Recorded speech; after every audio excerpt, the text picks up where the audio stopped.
rusengero. Afterward, he brought me again onto the door of the house. Ndebye mbona amazi atemba ava munsi y'irebe ryarwo. And behold, waters issued out from under the threshold of the house, aherekeye iburasirazuba, eastward. kuko urusengero rwari rwerekeye iburasirazuba. For the forefront of the house toward the east. Nuko ayo mazi atemba ava iburyo bwarwo. And the waters came down from under the right side of the house, ikusi h'igicaniro, at the south side of the altar. maze ansohora mu nzira y'irembo ryerekeye ikasikazi. Then brought he me out of the way of the gate northward, anzengurukana mu nzira iri hanze, and led me about the way, angeza ku irembo ry'inyuma aherekeye iburasirazuba, without unto the outer gate, by the way that looketh eastward. Ndebye mbona amazi atemba anyura mu ruhande rw'iburyo. And behold, there ran out waters on the right side. Umurongo wa 8. Let's jump to 8. Maze arambwira ati, umurongo wa 8. 8.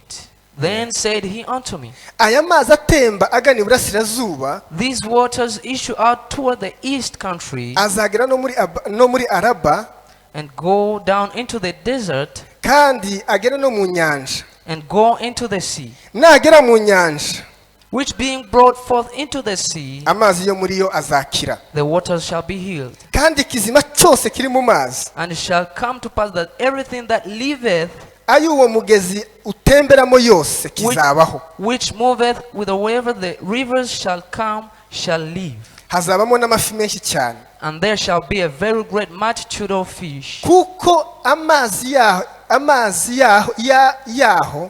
y'amazi azagera azaba meza, Because these waters shall come thither, for they shall be healed. ikizima cyose kiri muri uwo mugezi, ikizima cyose kiri aho uwo mugezi ugeze kikabaho. And everything shall live whither the river cometh.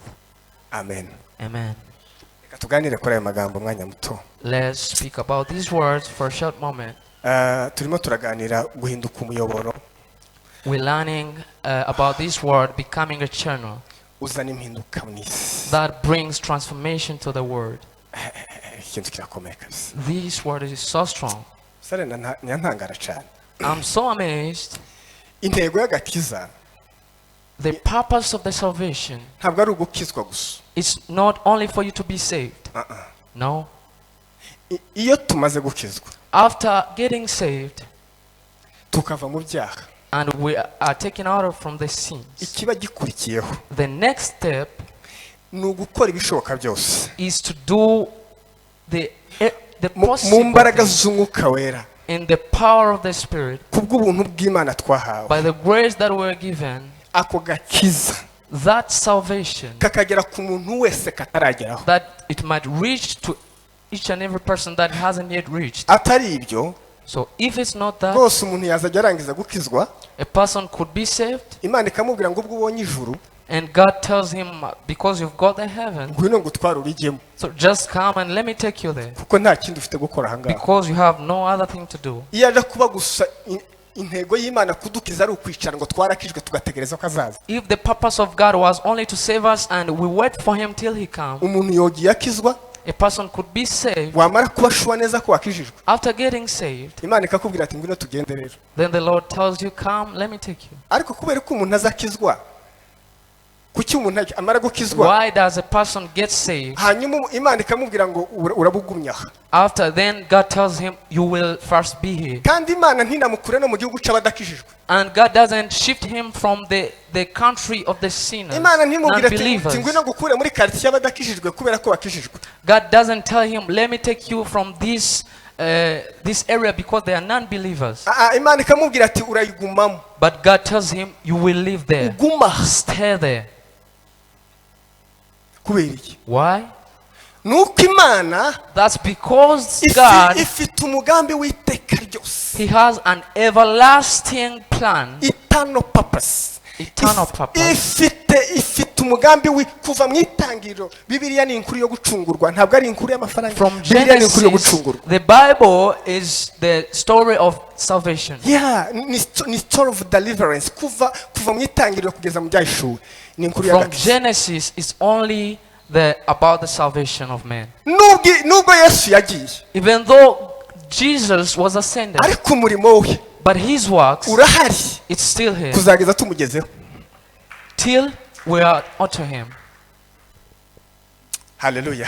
uyu Hallelujah. munsi ndagira ngo mbabwire iki kintu. Today I want to tell you this. Iyo tuvuga uyu munsi ndaganira ku mucyo cyane, umunyu ntabwo ndi buvugeho cyane, Today I will talk much about light, not about soul. ariko ndavuga kuba umucyo w'isi, But I will talk about the light of the world, kuba umucyo w'isi. becoming a light to the world. Yesu abwira abantu, Jesus told men, arababwira ngo muri umucyo w'isi. told them, ye are the light of the world. Impamvu mukiri aha, Because the reason why you're here muri umucyo w'isi. is because you're the light of the world. Ariko icyo gihe yabibabwiraga, But that time when he was telling them that, ntabwo bari batangira kubaho ubwo buzima bwo kuba umucyo w'isi. they haven't yet lived that life of becoming a Bari light to the world. bakiri kumwe nawe. They were still with him. We aravuga, And he said aravuga ngo himself, njyewe nkiri mu isi, he said, while I'm still here at this earth, mukimbona when you're still seeing me here, ninjye mucyo w'isi. I'm the light of the world. Haleluya. Hallelujah. Nkiri mu isi While I'm still here, ninjye bireba. it concerns me. Ariko nimubona nerekeyeyo, But if you see that I have just ascended, over to you, it's up to you. over to you. It's now handed to you. Hanyuma amare kwerekera duhita twicara. So when he turned his back, when he went back, we just sat there. Hanyuma amasezerano menshi Imana yabwiye intumwa muri Matayo, Mariko, Luka na Yohana, And the promises that God told the disciples from the books of the gospel from Matthew, Mark, John, Luke, ntabwo yuzuriye aho ngaho. they were not fulfilled there. Tuyabona yose yuzura mu byakozwe n'intumwa. We all see them getting filled in the Acts, the book of Acts. Imana arababwiye ngo bajyane ubutumwa ku isi, bahere i Yerusalemu, bajye i Yudaya, bagere ku mpera y'isi. Jesus told them to take the gospel from all over the world. Yesu amara kugenda, When Jesus was ascended, bahita bagenda i Yerusalemu baricara bose. they went and sat into the Jerusalem. Maze abahungu bamaze kuzura umwuka wera bishimira agakiza. And after getting filled by the Holy Spirit, they rejoiced the salvation. Barakishimira ariko baricara barakinjoyinga, bararya. They enjoyed the salvation, they ate. Intumwa abantu bose abaturage bakazana ibyo baguze byose bakabikubita mu birenge byabo, abantu bararya kabisa. So all the villagers could bring the things, and the disciples could sit there, could eat, rejoice. Yesu arabareba aravuga ati aba bantu nibakomeza kwigira gutya, And Jesus saw them and said, if these people continue becoming like these, nubwo buzuye umwuka, even though they are filled with the Holy Spirit, ariko uyu murimo ntawe uzajya. but this work that are left, it won't get anywhere. Imana ibohereza nk'abanyamahanga na guverinoma. And also God sent the non-believers. Imana irababwira ati mugende mubakubite. The non-believers said, go and punish them. Mubinjire ngo mubakubite. Get into them and punish them. Barinjira bafata Stefano. They went and took Stephen. Ariko Imana ni igitangaza. Our God is mighty. Bafashe Stefano baramukubita bamutera amabuye arapfa. They took Stephen and thrown him till he died. Abandi bantu bose basigaye, And whole remaining people, usibye intumwa gusa, except the disciples, aba evangeliste bose, the evangelists, abaririmbyi bose, all singers, bamwe bariruka bagera muri Antiokia. some ran to Egypt. No, muri Antiokia. Antiochia. I thought that there were another name for it. Aragenda ajya muri Antiokia mu banyamahanga. Ariko bahunze. They went to other countries. Abandi Philip ariruka agera i Samaria. Ariruka ahungira i Samaria. Philip ran to Samaria. Abandi bariruka bagera baratatana. They all scattered. Barangiza batataniye. And where they went, bisa nka kurya ko bakuze inkoni mu muriro. it's like those who put a stick into the fire. Agashashi kamwe aho kaguye. Where one light goes, Kagashika kakongeza. it makes other place to burn. Philip akongeza i Samaria. And Philip brought the fire to Samaria. Abandi bakongeza muri Antiokia. Others brought the fire of God to Abandi Antioch. bakongeza Asia yose. Others the whole Asia. Yesu arabwira ati niki mwari murinze mutabyibwirisha gusa ngo mugende mwenyine And Jesus said this was what was remaining. Hallelujah. Hallelujah. Iri jambo umucyo, This word light. hallelujah. Hallelujah. Ntabwo ndibyo mu bisobanuro bwaryo cyane. I won't go through the meaning, Ariko nkunda ubusobanuro bwaryo mu itangiriro igice cya mbere. but I like its meaning in the Genesis chapter 1. Maho. tiwo kwihutamo. Can't you speed up? Bukeya. Kugira ntago nshaka kuvugira ariko ndashaka kwihutamo gakeya. Bibiri iravuga mu itangiriro. The Bible says in Genesis, iravuga ngo mbere na mbere. Says that in the beginning, Imana yaremye ijuru n'isi. God created heaven and earth. Arangiza aravuga ngo isi ngo yari iriho ubusa. And say that the earth was filled with nothing. Ngo umwijima filled with the darkness. ngo wari wuzuye isi. The darkness was the one filling the world. Hanyuma Imana ibona umwijima. And God saw the darkness. Ibona nta kintu na kimwe nta murimo wayo n'umwe ishobora gukorera mu mwijima. And saw that he can't do his work in the darkness. Irangiza iravuga ngo umucyo nubeho. And he said, let there be light. Umucyo, the light, is the first work of God, creation. niwo murimo wa mbere Imana yakoze mu iremwa.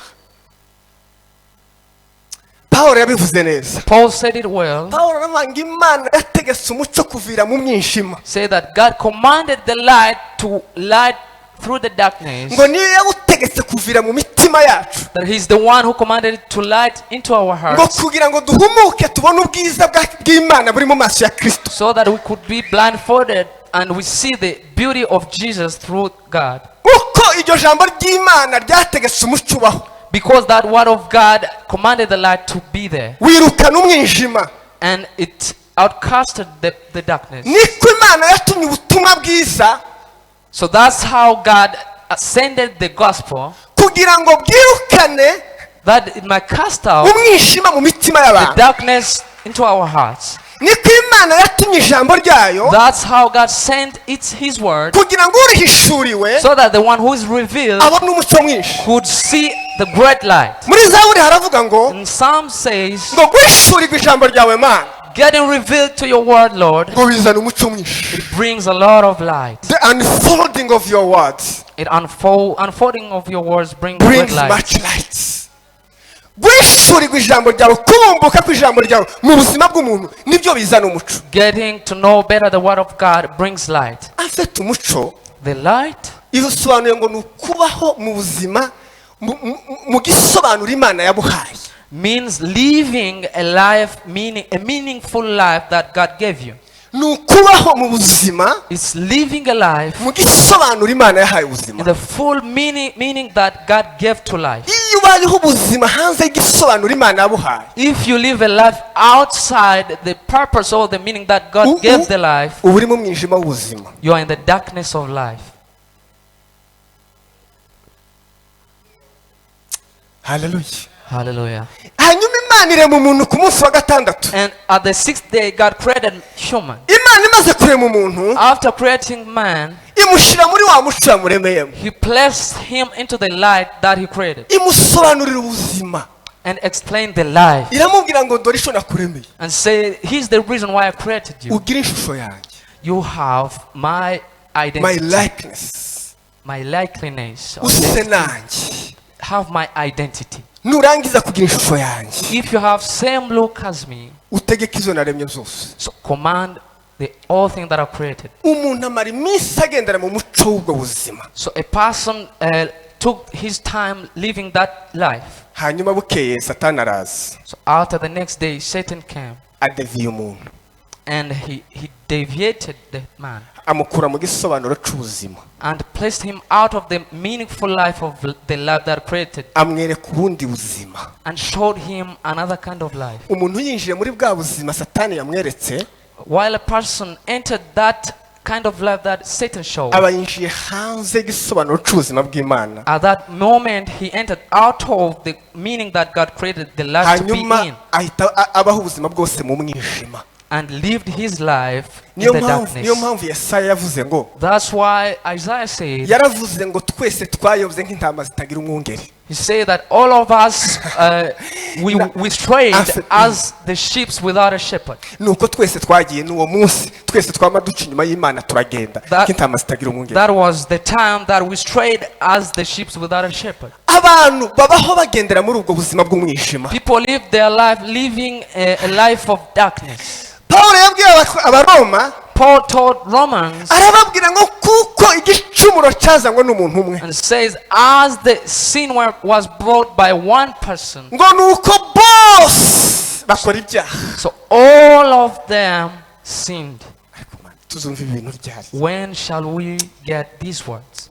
Yesu araza, And Jesus ndimo came. ndihuta, amaze kuhagera. After coming, Ariko nkundira ijambo Mana I yanjye. really love this word. Yesaya aravuga ngo, Isaiah said, abonye Yesu ahageze, when he saw Jesus, aravuga ngo he said, ngo bagenderaga mu mwijima to those who walketh in the darkness babonye umuco. have seen light. Ngo abari bicaye mu gikombe cy'igicucu To those who are sitting in the shadow of death ngo babonye umuco. have seen a great light. Be Imana icyubahiro. Praise God. Reka mbabwire, Imana The Lord igishaka always wants ngo nugera ahantu that when you reach at a place, bavuge ngo let them say, ngo abagenderaga mu mwijima to those who walketh in the dark babonye umuco. have seen light. Kubera ko mpageze gusa, Because I'm there. kubera ko mpageze gusa, Because I've just reached there. bavuge ngo abagenderaga mu Let them mwijima say, those who walketh in the dark babonye umuco. have now received the Kubera ko light. Rushimisha hageze gusa, Just because Rushimisha is there. nimukira muri quartier, When I'm going into a new abanyakaritiye neighborhood, bakavuga ngo the neighbors say, ngo abagenderaga mu mwijima those who walketh muri in the quartier dark babonye umuco. have now received the light. Abari bicaye mu gikombe To cy'igicucu those cy'urupfu sitting in the dark pot of death baviriwe n'umuco mwinshi. have received Kubera ko the, gusa nimukiye muri quartier. just because Rushimisha is in the neighborhood.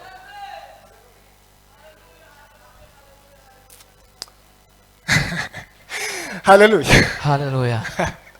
Ariko ni igitangaza. Mureke mbabwire, Let me tell you this. impamvu Imana idusaba kuba umuco. The reason why God calls us to be light, Igitabo cy'ibyakozwe n'intumwa the book of Acts kigira ibice 28. has 28 chapters. Ariko igitabo cy'ibyakozwe n'intumwa But the book of Acts, ku murongo wa nyuma w'igice cya 28 on the last line on the 28th chapter, tapwe ihaba. there is no point. Nta kadomo kahaba. There's no There's point. no there. full stop. No full stop. Nta kadomo kahaba. It's not there. Muzi impamvu nta kadomo kahaba? Do you know the reason? Habaho virgule. There is a agakato. comma.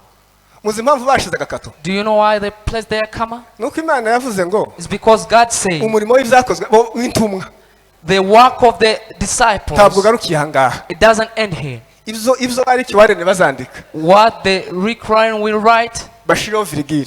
let them place a comma there. Ibyo James azandika What James will do, ashiraho virgule. place a comma. Umurimo w'intumwa The works of the disciples urakomeje. still going on. Twasigaye We were left kuzuza inshingano for us to fulfill umwami Yesu yagiye the responsibility that our Lord Jesus, atarangije. he didn't fulfill. Niyo mpamvu Paul yavuze That's the reason Paul said, aravuga ngo nicyo gituma mu intumwa mu cyimbo cya Kristo. he said that that's why your disciples on behalf of Christ, That's why become ambassadors. ambassadors. Niyo cyo gituma tuba intumwa mu cyimbo cya Yesu That's why Kristo. we're ambassadors of Christ. Ngo ndetse this bisa world. naho And it is look like Imana yingingira abantu muri twe. that God Imana yingingira abantu is pleading with people pleading through with us. people through us. Ntabwo umurimo wa Yesu wo kwinginga abantu The work of God is not to, the work of Jesus is not to plead of through pleading people. people. Ntabwo wagarukiye Yesu agiye. No. It wasn't over when Jesus was ascended. Twahise tuhagararamo ngo Imana ikazajya yingingira abantu muri twe. We stood onto that place, and now God pleases through people, through us. Ndumva ngiye gutanga introduction gusa ibindi sinzi aho nzabivugira. Ko ndumva gusa ndi gusobanura umurongo sinzi. Ibindi nari nateganya ndumva ndi bubireke nkazabivuga. Now I feel like I'm gonna just give an introduction. Bantunguye gasi narize ko gahunda zimera gutya kandi twumvise n'ijambo. I didn't know that the program was like this. Reka mbabwire ikintu kimwe, reka mbabwire utuntu dukeya gusa tw'uburyo umuntu aba umuco w'ubuzima. Let me tell you a few how a person becomes the light.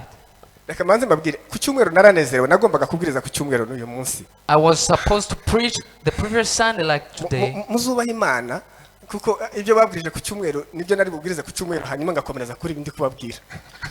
Obey God, because what they preached the previous Sunday was what I was supposed to preach, and now it's continuing from here. Muzarakare ngo mwumva ngo bagomba ngorone banyishije. Do not get angry that I was the one supposed to preach. Imana ni nziza cyane kuruta uko tubitekereza. Our God is so good, more than we even think about Him. Pawulo abwira Abafilipi Paul told Philippians, arababwira ngo niba mushaka kuba umuco w'isi, say to them, if you do want to become light of the world, ijambo rya mbere the first word, mugomba kwakira uwo muco. you must accept ndababwiza ukuri, that light.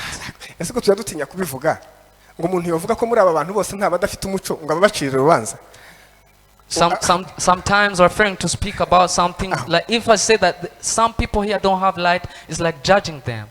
none nk'umuntu So if they hear there is a person, bajya kubwiriza, they preach. bajya kubwiriza, When they are going to preach, umuntu agasohoka and the person gets out, akaja kuri telefone, go to the phone, undi agasohoka and others get up, akicara inyuma y'urusengero, sit at the back side of the church, bakabwiriza bakasoza. they preach, they finish. nitukubwira ngo nta muco ugira, If we tell you that you do not have the nitukubwira ngo light, uri uwa kamere, if we tell you that you're of a umunsi canal, wamugera ngo twagucirira urubanza. will you become angry that we're judging you? Pawulo yabwiye abaroma, Paul told Romans, arababwira ngo abakurikiza ibya kamere y'umubiri told that to those who follow the carnality, ngo bakunda iby'umubiri. they like the flesh. nitukubona ukunda iby'umubiri, If we see that you like the flesh things, tuzamenya ko uri uw'umubiri. so we shall know that you're of the ariko flesh. yaravuze ngo abakurikiza kamere y'umwuka, But to those who follow the spirit, ngo uzababwirwa no gukunda ibintu by'umwuka. you will know them by loving the spiritual nta gucirana things. imanza kurimwo, nta kujija No kurimwo. judging, no. ufite kamere y'umwuka akunda iby'umwuka cyane. To those who have the spirit of God, they love spiritual things. utayifite ukurikiza kamere y'umubiri yakunda iby'umubiri cyane. If you do not have, you like flesh things. none umuntu w'umukirisitu So, like a Christian, ku wa mbere from Monday, ari mu kabare kwa rando, he's at the bar at ku wa kabiri Lando. nimugoroba Tuesday evening, ari mu kabare kwa rando n'abandi bantu, he's in the bar. ku wa gatatu nimugoroba Wednesday evening, ari kwa rando, he's at Lando. hanyuma tukabona nta business ivamo. And we see there is no business. ariko ni ukuri kose uri umunyamubiri, umuco w'Imana. Badusomeye ijambo baravuga ngo umuntu nakunda isi, niko batubwiye ngo umuntu nakunda isi. If anyone loves the world, They read the word and say, if anyone loves the word, the love of the Father is not in him. urukundo rwa data ntago ruri muri umuntu we. nakunda isi, gukunda Imana ntabwo kumurimo. If a person loves the word, the love of the Father is not. urusengero rurafunze hano, icyumba cy'amasengesho kirafunze aha, wowe inama zawe zose ni mu kabari kwa rando. The church is closed, the prayer room is closed, and all your meetings are done uri there kumwe at Lando, in n'abajama the gusa bar, kwa rando. just with your people. hari abakristo hano bafunguye n'utubari, bashiramwe abantu bafungura utubari tujya ducuruza inzoga n'ibindi. Some Christians, they open bars, they sell liquors and all alcoholic drinks. siko bimeze, Isn't it? siko bimeze. ngoye ngo gushaka ifaranga gupfa kuba utazinywa. Just so as to get the money, saying that they don't drink them. Pawulo yabwiye Timoteyo ngo abantu bose bifuje gukira, Paul told Timothy, to all those people who wanted to get healed, ngo baguye mu bintu bibiri.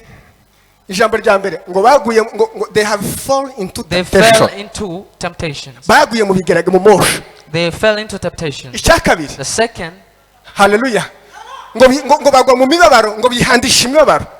and that they entered into sufferings. icya gatatu, The third, ngo barayoba bati byizerwa. they deviated and left the believing things. ni the gute umuntu faithful w'umukristo things. ufite umuco w'Imana uturirimbira aha avuga ngo yabonye business mu kabari gacuruza inzoga, twirirwa tubwiriza hanga ngo bazireke. Like a Christian here saying that he has got a business, when we always teach to live the ufite alcoholic. umwijima mu mutima wawe. You do have the darkness into your heart. ngo abantu ntibavuga ngo kubera ko ngo tubize ngo ngese ngo barimo uvuga kuriya ngo ntuzi ko runaka kagira. nicyo gituma nabivuzega nuko nzi ko hari abatugira. So the reason why I'm saying this is because some people do have them and we know them. hanyuma bavuga ati business umuntu atanga icyacumi cy'ibihumbi 500. Saying that the business here I give a tithe, there is no problem.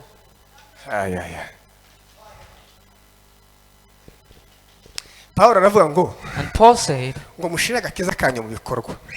put into practice Your your salvation. musoza agakiza kanyu. Make out your salvation. uko niko tumurika. That's how we light. Pawulo aravuga ngo musoza agakiza kanyu kandi mugasoze mutinya. Paul said, work out your salvation and bring it out while with a lot of fear. Yeah, work out your salvation. Work out your salvation.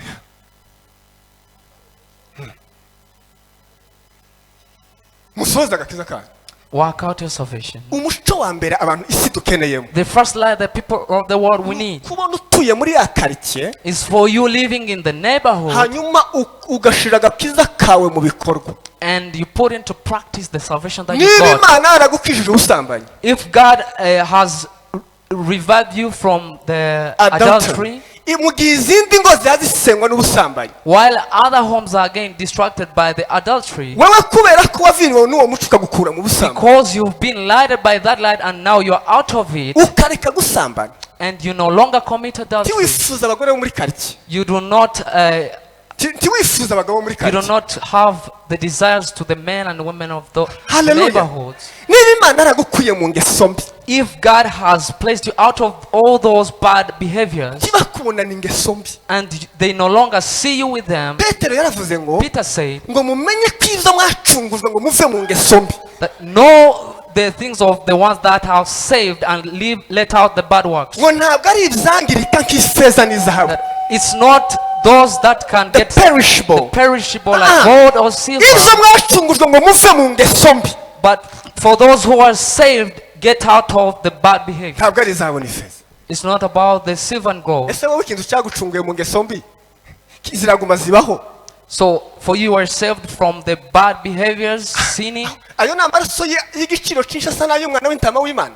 but you're still doing it. So is that same blood Uzi ko of wagira Jesus? uzi ko wagira ngo bamwe bacungujwe izahabu n'ifeza. So it's like some people were saved with gold and silver, not the blood. Nizo zitoca ingeso. They are the ones which can't take out the behaviors of a person. Ariko abarinzi bavuze ngo amaraso ya Yesu ntazigera ata imbaraga. But singers say that the blood of Jesus shall never become weak, Ntazigera ata imbaraga. shall never lose its power. Uwo amaraso ya Yesu yacunguye To the person whom the blood of Jesus saved akabakura mu butware bw'umwijima and took them out from the power of akabazana mu darkness muco w'umwana wakunda. and placed him to the light of his son, Bene ubu that person, ni ukuri ko Imana ntazagendera mu ngeso mbi. verily, he won't walk through the bad behaviors, bad path. Bya bindi twirirwa twibana ngo uriya mukristo ngo ubusambanyi bwaramunaniye. And we always say that Christians, Bya bindi twirirwa twihana gusa ngo umuntu yararambaraye mu businzi nuko ngo ni umukristo ngo yenga warakijwe ngo ariko yararambaraye mu businzi. and we say that he's a Christian but he's a drunkard. Ayo abandi ngo afite abana batandatu hanze ngo ariko nyine ngo ni umukristo ngo ni intege nke. And saying that he has children abroad, but he has children and he has weaknesses. in Ibyo the Lord. twacungujwe ngo tuve mu ngeso mbi But the thing that we're saved with for us to get out of sizangirika it's not a perishable thing. k'ifeza n'izahabu. Like gold and silver Ni amaraso ya Yesu. is the precious blood of Jesus. Ni amaraso ya Yesu. The precious blood of Jesus. Bibiliya yavuze ngo niwe waducunguye The Bible said he's the one who redeemed us ngo adukura mu butware bw'umwijima and saved us out of the abuduterura power of darkness. abudukuramo He lifted us aratwimura and he placed us ngo atuzana mu muco into the light w'umwana we. of his son. Hanyuma umuntu akatubwira ngo ngo byaranze ariko ndakijijwe. And the person said, oh no, I'm weak but I'm saved. Niturangiza ngo tuze kumubwira ngo genda ube umuco wize. And then we tell him, go and be the light to the world. Iyo dushize agakiza kacu mu bikorwa When we work out our salvation muri quartier, in our neighborhood, mu kazi, in our workplace, mu bucuruzi, in our daily activities, trading, ntitubeshe. we do not lie. Ya umvuga ngo Paulo yavuze. Hear the way Paul said. Cya kabiri arababwira ngo The second he told them, ngo muba abana b'Imana batagira inenge. be the sons of God who are not rebuked. Tumupepe Bwana. Let's wave to the Lord. Ayo. Let's wave to the Lord. Muba abana b'Imana. Be the sons of God. Mwumva ukuntu yavuze. Hear how he said. Ngo hagati. In the midst, Ngo hagati. in the midst, Imana God, ntiyadushize hirya y'abandi. he didn't put us aside of others. Ntiyatwishaje muri no nguni. No, not in a corner. Imana God, izumara gukizwa. when you are saved, Ntikwishaze inyuma. he do not place you there at the back. Ikagushira hagati. He places you at the center. Niho Matayo yavuze. That's why where the Matthew says, Ngo nta muntu uzi ukongeza itabaza. there is no person who can light a lamp Ngo narangiza ngo arishire munsi y'intonga. and put it under the bushel. Ngo zarizana ku imeza iba hehe? Imeza mu nzu iba. Where does the table in a house, Hari imeza yo muri salo. is there a table in a saloon Iba muri sala manje. which goes into the dining room? Imeza niyo twese tuzatuzenguruka. Thus we all come around to the table. aravuga ngo umuntu azazana itabaza yacanye He said a person brings the lamp he lighted ngo akarishira hagati mu nzu and placed it at the center ngo of the ngo house kugira ngo abari mu nzu bose babone. so that it can light each and every person in the house. Pawulo aravuga ngo And Paul said, mu abana b'Imana be the sons of God batagira inenge, who are not rebuked, batari criticized, batari bazira ikintu, bazira critique, bazira critique muri quartier. who are not rebuked with no criticism. Ariko umuntu aba muri quartier niwe munyamahanga, aba muri quartier ninde warwanye niwe, But a person is in the neighborhood who fought, he's the one. aba muri quartier He's in the neighborhood ninde watongana na mudugudu who's quarreling with the leader, niwe, he's the one. ninde udatanga imisoro Who doesn't give taxes, niwe. he's the one. Mu abana b'Imana batagira inenge Be the sons of God hagati. who are not criticized in the midst. Aha. Eh? Umuntu gusa bakabona azamuye inzu ya ruswa muri quartier. A person builds out a building just out of from corruption. Mumbabarire mbabwira aka kantu sinanatekereje ko avuga. I didn't plan to talk about this, but let me say it. Njyewe mfite imodoka nguze vuba cyane itari na nziza iri hariya. I don't Ariko ni have nziza kubera ko a car, but it's beautiful, but it didn't take me time to get it. hanyuma nari ngira permis yo muri Congo. So I had the driving license from Congo. Narayitumye nohereza umuntu amafaranga arayingura insanga hano. So I commanded it. Ayiguze 30. Aya. Bagwemize microphone ari mpamvu ngiye kuvuga ibingibi. Hanyuma buke nkora impanuka n'imodoka ndagonga tarayimenya ndagonga kabisa ngoga pasteur.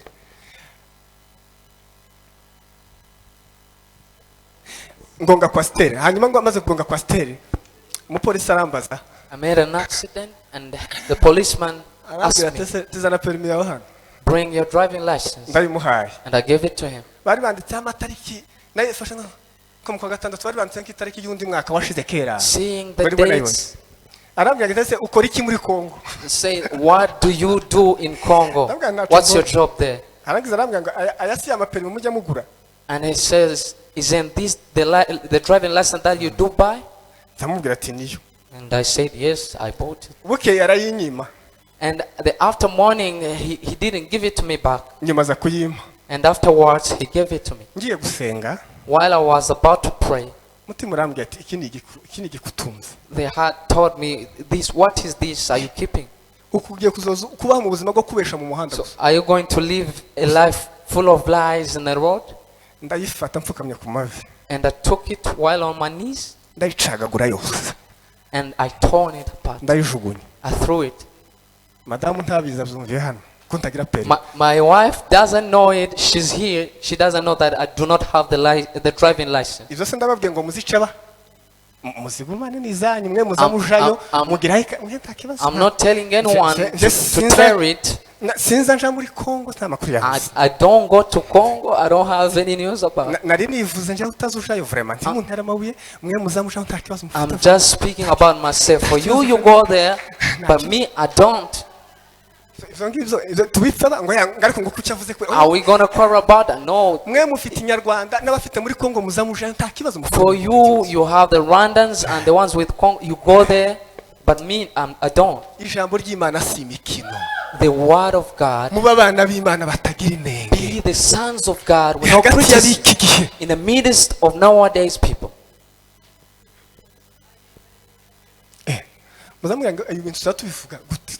Do you think that we speak these things like?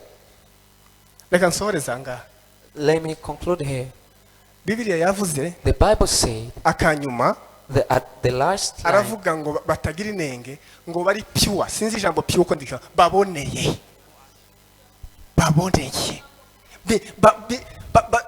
Paul yabwiye abakorinto aravuga ngo ntimukore ku kintu cyose. Paul said to Corinthians, do not touch to anything. Ariko cyo sinkivuga bakivuzeho n'icya kindi no kwivanga n'isi ukuntu ugenda umuntu yivanga n'isi ntabwo ushobora kuba umuco wivanga n'isi. I won't talk about it because they preached it. You can't be a light while you are becoming one with the word. Ezekiel yavuze ngo Ezekiel said ngo mbona amazi ava mu rusengero that I saw the rivers, the waters coming out of the temple. ubuzima bw'agakiza busohoka I saw the life of salvation getting out. mbona imibereho y'abakijijwe isohoka, I saw the life of the amazi persons asohoka living, ava mu rusengero. coming out of the temple. Iyo twamaze gucengerwa n'ako gakiza, When we've mingled with that salvation kakatweza kakaduhindura iriya mu buzima bwacu, and cleansed us through our souls kakatwuhagira tukera mu bitekerezo no mu and marangamutima washed n'ubuzima. us in our thoughts or aravuga minds. ngo mbona amazi ava mu He rusengero, said, then I saw the waters coming out from the ngo temple, atembera mu butayu. going through the deserts. Hallelujah! Hallelujah. amazi yiruka aja mu butayu, The waters ran going to the ngo desert, ariruka yisuka mu nyanja ipfuye. into the Dead Sea, aravuga ngo hayo mazi yacaga hose, and said, at wherever place that those waters went, ikinyabuzima cyose cyari gihari each living thing there, ngo gihinduka kizima. it liveth. It ibintu was byose healed. byari bipfuye All the dead things ngo bihabwe ubuzima. was healed.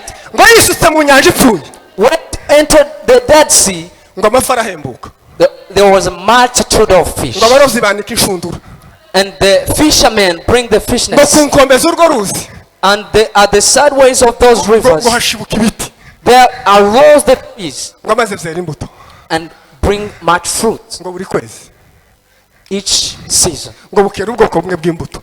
They could bring out one kind of fruit. ukwezi kwa kabiri The second month, ngo bukera ubundi bwoko bw'izindi mbuto. another kind of fruits. ukwezi kwa gatatu The third month, ubundi bwoko bw'izindi mbuto. another kind of fruits. ukwezi kwa kane Fourth month, ubundi bwoko bw'izindi mbuto. another kind of fruits. arangiza aravuga ngo And after he said, ngo mbona amababi y'ibyo biti then I saw the leaves of those trees ngo ahindutse umuti ukiza, becoming a healing, ukiza amahanga. and it could heal. minisiteri yo gukiza indwara birabonetse, And there was the medicine to heal, avuye mu mazi yabonye mu rusengero. coming from the waters ayo running mazina ya out from Pawulo the aravuga temple. ngo Paul said ngo kuko bikwiriye intore z'Imana zera, that as it is supposed to be for the saints of ngo God, mwambare umutima w'imbabazi, where the heart of mwambare umutima w'ubugwaneza, where the heart of meek, mwambare umutima wo kwicisha bugufi. where the heart of humbleness, ngo ikigeretse kuri ibyo byose and adding, ngo mutware urukundo, take the love, ngo kuko ari wo mugozi ubihambirira hamwe byose. because it's the rope that bounds all those. ngo ubwo ubuzima buhindura isi, That's the life which changes si the world. ubuzima bw'imikino no, It's not a life of playing. No, ntabwo ari ubuzima bw'imikino. it's not like that. wihangane pastor, iyo umuntu yahagarike ntuba disturbed, Bear with me, Pastor. si ubuzima bw'imikino. It's not a life like that. umukristo uzubwira A Christian whom you tell akakubwira ngo we ngo gusenga byaramunaniye, says that me praying, it's too hard for me. ngo gusoma ijambo ry'Imana byaramunaniye, Reading the word, too hard for me. ariko ngo uwo ni wo muco dutegereje. And we say that that's the light we're waiting for. ntabwo bishoboka. No, that's not the light. umukristo uba gusa kuri telefone, akamugarama muri salo gusa akareba telefone The Christian who is always on the phone. kundira ijambo rivuga ngo ntimukore ku kintu cyose gihumanya. muzi ibintu bihumanya tufite uko bingana, Do you know the things that contaminate us that we have? amavideo ahumanye, The videos, a lot of videos, ya inkuru zihumanye, a lot of news, articles. tuza dusohoka mu rusengero kumva umuntu yongoreye undi, ngo wari uzi ko ari ukuntu umeze, ngo wari uzi ko runaka buriya ameze gutya. inkuru ntimukore ku kintu cyose gihumanye. Do not go on whispering. reka dusenge Imana, Let's pray, God. mureke tubereho umuco, Let us be the light. mureke tubereho kumurika. Let us live for us to light. abantu nibatubona When people behold us, bishime bavuge ngo let them rejoice and say, abagenderaga mu mwijima to those who was walking in babonye the umucyo dark mwinshi, have now received abari the great bicaye light. mu gikombe cy'igicucu To those who sat in a shadow of death, baviriwe n'umuco they mwinshi, have seen a great light. kubera ko bimukiye muri quartier, Just because I've moved to that kubera ko neighborhood, bagufasha wa applyinze, just kubera ko bagufasha wa applyinze where you applied for job, nibagufata gusa bavuga ngo abari muri iki kigo bagenderaga mu mwijima babonye umuco. just if you are given a job, numvise let the people you find the light. ejo bundi ahavuga ngo karabwiriza, yamubwira abantu ngo mureke abana banyu ngo bazoza baje ngo muri night club. One man was preaching and said, let people go to the nightclub. ariko dufite umwijima ku gatuti, naravuze tuwo mu nka tukarwana basi tukarwana nubwo wenda Imana ikanabona ko nanarwanye nubwo yondusha imbaraga wenda. When I heard that, I felt like if we could fight each other ngo no, in a duel. hanyuma avugaga nk'indirimbo ko kwakundi tuzatunezerwa tukaririmba indirimbo And spoke a song. aravuga ngo hari umuririmbyi wavuze ngo Say that there is this singer who say ngo help me to enjoy my life that God help me to enjoy my life. mwumve ngiyo n'indirimbo aririmbye ahabwiriza yeme ngo ni kumuririmbyi yavuze. He said that that's how a singer said, Lord help me to enjoy my life. ngo umuririmbyi yaravuze ngo help me to enjoy my life. That's how a singer said. uwo gani umupasiteri ntavuze uko ukomeye hano. That's a great pastor who is around here. ngo mureke abana banyu ngo maje muri night club ngo mureke kubafunga. Say, do not just let your kids go to the nightclub. abapasiteri buzuye umwijima wa satani. Yesu yaravuze The ngo bena pastors feel the darkness of the Yesu yaravuze ngo devil. bena ngo bavuye mu isinagogi ya satani. Jesus said the people like that came from the temple of Satan. bavuye mu isinagogi ya satani. Came from the synagogue of Satan. Pawulo yabwiye abafilipi ngo mwirinde bene izo mbwa ngo nubwo zivuga Kristo ngo ntabwo zimuvuga ngo ari ukubera ngo bakizwe. mwirinde bene izo mbwa. Paul said, go away, get away from those dogs because they speak about Jesus when they do not know him. akabazo gakate bagahuze nake bene abo bava mu isinagogi ya satani kandi bene abo mwirinde bene izo mbwa. mbivuze hano bazagakate bakomeke kuke taco bimbwiye. I'm saying this, let them cut this part and add it to that one. Those people come from the synagogue of Satan. You go away from those dogs who doesn't know Jesus. You leave them to go where? Let them to come while we are naked. That they were born here, they don't know anything. No, actually they were born there at the Satan's place because all of us were here. Do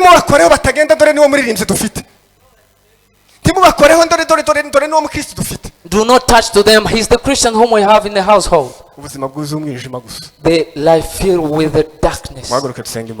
Stand up so that we could pray.